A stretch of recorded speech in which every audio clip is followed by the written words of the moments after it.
Hi everyone! Today pag-uusapan natin kung paano gumawa ng shipping profiles sa Shopify ngayong 2024. Make sure to stick around if you're a beginner kasi I will be going over all the ins and outs for creating your shipping profiles in just under 20 minutes. Pero bago tayo mag-start, if you haven't signed up for Shopify yet, we are now offering a free trial with your first month for $1 sa link sa baba. It's a zero-risk money-back guarantee offer and no credit card is needed. By the way, lahat ng links sa description ay affiliate links so we do get a referral fee if you choose to use them. Ito ay makakatulong sa amin to provide free videos for you, kaya salamat in advance. So, simulan na natin. I-walkthrough kita through all the different methods you could use to add shipping profiles to your store. Para ma-set up ang shipping profiles mo, pumunta sa settings at i-click ang shipping and delivery. From here, masa-set up mo ang shipping rates at configure ang various settings that have to do with your specific shipping offers. Mag-umpisa tayo with your general shipping rates. Yung general shipping rates mo will typically house all products unless you set up a custom shipping rate. I'm going to show you how to do that later on in the video. Ngayon, focus muna tayo sa general shipping rates. Sa first section, makikita mo kung anong products ang included with this rate, which is all products here. Tapos, you're going to want to scroll down to shipping origins. Una, I want you to pay attention to your shop location. Wala kang makikitang address here from my store.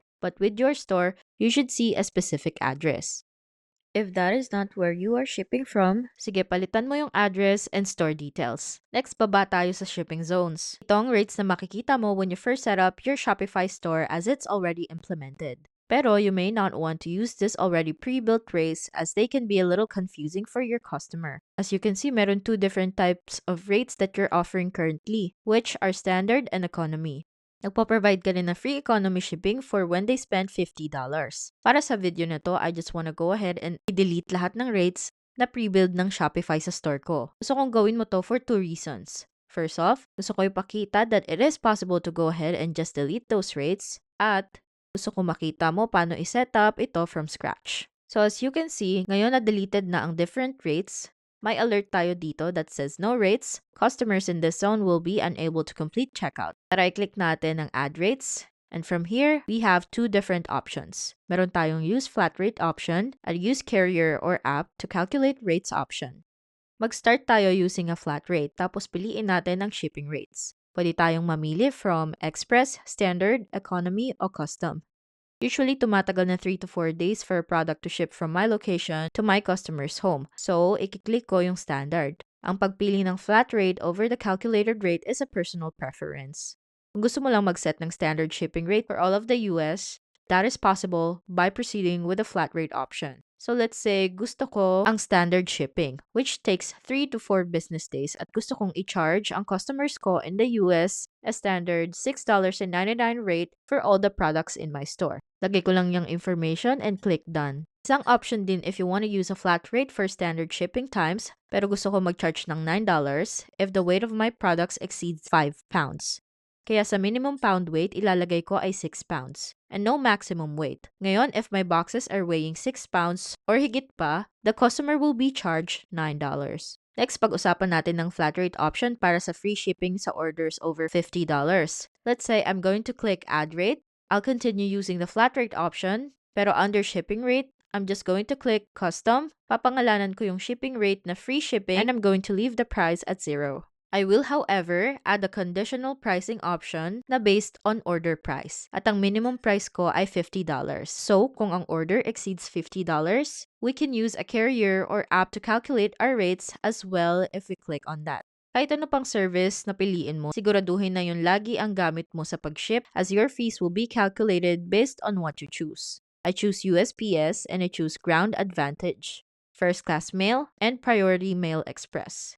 Itong tatlong services na to will be provided for my customers to choose from. Pwede ka ring mag-add ng handling fee. However, I highly advise that you do not do this as it can truly affect your conversion rates. Ngayon na na-setup na natin ang ating domestic shipping zones, let's go down and work on international shipping. As you can see, 27 countries and regions are not covered by our shipping zones. So, gagawa tayo ng zone. Pwede ka mag-set up ng international shipping zones a couple of different ways. Pwede mo pagsamahin lahat ng international countries that Shopify provides and just name this the international zone. Kapag nagawa mo na to, you can add a flat rate or use a carrier app to calculate your rates for you. Para sa option na to, I'm going with flat rate rate and asking for $35 for all international orders. Pwede mo rin naman i-group ang zones by continent. So let's say I would like to group Asia together. I would go ahead and go through the list and tick all the various Asian countries at mag-create ng Asian zone. From there, I can continue creating more zones na gusto kong i-group each country by continent, and so on and so forth. Hindi ko na isi-set up lahat ng countries for you, pero as you can see, we can create multiple different shipping zones internationally. From here, pwede akong gumamit ng flat rates, knowing which continent the package is headed towards. Pag Asia, we can do $25. Sa Europe, we can add various rates. For Europe, we can either use a carrier to calculate the rates or use the flat rate, or let's say $35. And since malapit ang Canada, if I wanted to use a flat rate, I could put in $15. Kung gagamit ka ng flat rates, mas mabuti you do a little bit of research. You get the average weight of each order, you know the box size that you typically use, and then you do a little bit of calculating rates for various parts of the country and the world. At i-figure out kung ano dapat yung flat rate mo. Kung may countries na missing sa shipping zones mo, Shopify will let you know right here. Kita mo may 18 countries and regions pa that shipping zones are not set up na pwede mong gawan. Now that I'm done, I'm going to go ahead and click save. Mag-exit ako dito sa general profile. Next, I want to go over custom shipping rates. So napag-usapan natin, ang general shipping rates mo ay para sa lahat ng products mo. Pero what happens when you have one or two specific products that are very heavy? For instance, itong demo store only sells t-shirts. Anong mangyayari kung gusto kong magbenta ng giant canvas that has one of my t-shirts design on it? In that case, my shipping cost would be a lot higher than, say, shipping a t-shirt. Pag ganyan, you can create a custom shipping profile. Okay, ganito lang yan gawin. Under general shipping rates, you're gonna go down to customer shipping rates, tapos gagawa ka ng bagong profile. Para sa store na to, we're gonna name this canvas products. From here, we're going to add the specific products that are heavy na mas mahal.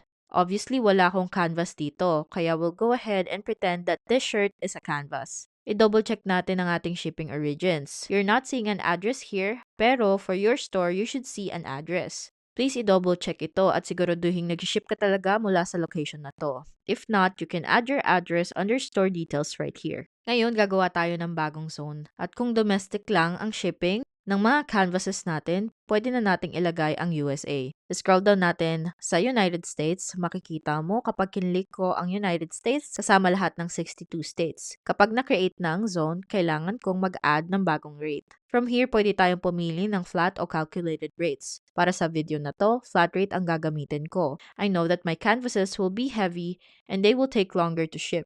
Pipiliin ko ang economy 5 to 8 business days. I've done some research and alam ko on average, my canvas are going to ship for approximately $30 to $45.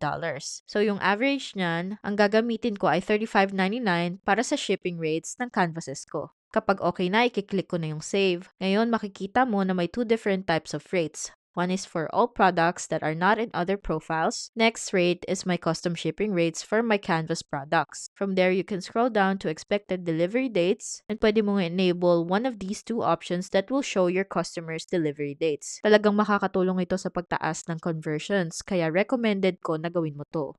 Isa pang service that you can offer is shipping to pickup points. Kung okay ka dito, you're going to want to set this up right here. Hindi ko masyado nakikita na ginagamit ito sa Shopify brands ko, pero it's an option. However, I do see local delivery and local pickup being enabled on many of the brands that I work with, and you're able to offer it as well. So sa local delivery, you will give your customers the option to have their order delivered directly to them. Meron ding option for local pickup kung saan pwede nilang kunin yung orders nila sa locations mo. Pero sa option na to, I want you to be careful because sometimes brands will want their customers to pick up their products as a location na hindi nakaset up on their Shopify as housing inventory. If you choose to do this, pupunta ka sa locations at mag-a-add ng location. You can name it pickup points and put it in your address.